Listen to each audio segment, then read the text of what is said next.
So we are here in front of the ACA VDCA Stadium in Vizag. Hello and welcome to yet another episode of Fours and Sixes. This is me, Gomesh, and in this episode we will be looking at the fourth T20I between India and New Zealand and everything that entails, what to expect, what India needs, where does New Zealand have to uh, course correct to get back to winning ways, and more. Ahead of the fourth T20I, all eyes are on Sanju Samson, the India opener, keeper, batter, who has been going through a lean patch of sorts, three low scores in this series, especially after being picked ahead of Shubman Gill for the T20 World Cup.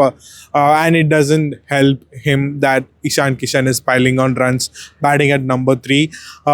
Sanju Samson's form has been questioned coming into this particular match, and the next match is in his hometown in Thiruvananthapuram, but he's here in the nets on the eve of the match, hitting Bishnoi, Akshar Patel and throwdown specialist across the park, and Purni Morkal is backed him to come good. He said that the bowling coach said that Samson is one innings away from finding form, but the issue with Samson has been against high quality pace with the likes of Matt Henry and Kyle Jamieson, and it has showed in terms of the low string of single digit scores. The thing with Sanju has been is that he either goes big with a century or a big score, or either goes through a lean patch of sorts. The inconsistency has followed him over the last 18 months, despite the good average and strike rate he maintains for this particular format.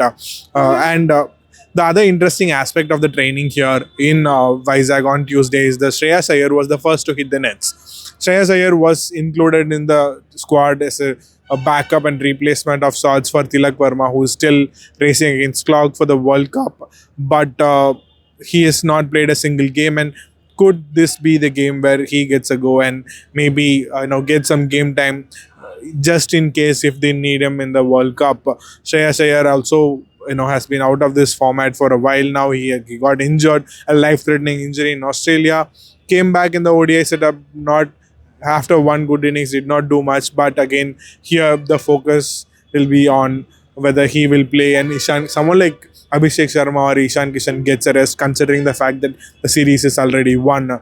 And the more experimentation goes on in the bowling department as well, with Ravi Bishnoi coming in and playing a part, and then of course there's Varun Chakravarti and Kuldeep Yadav. Jasprit Bumrah showing what he can do as always in the previous match in Guwahati.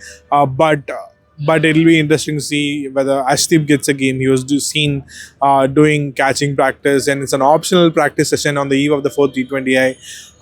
So it'll be interesting to see what kind of changes they make for this particular match, and whether players who don't get a game in the first 3 sort of gets a go and get some game time under the belt before the warm-up match against South Africa in Navi Mumbai on March 4.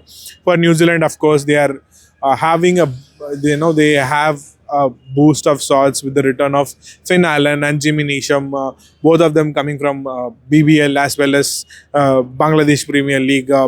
Jimmy Neesham was part of the team that won the tournament only this weekend.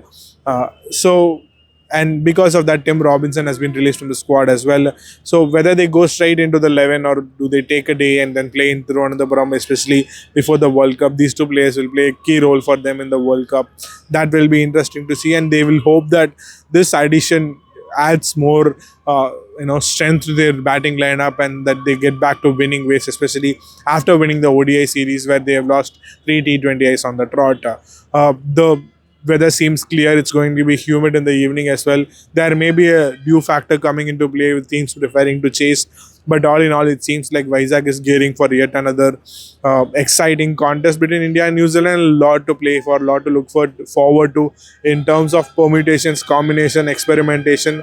More than that fact that the series itself, because India has already beaten New Zealand 3-0 and won the series with 2 matches to go.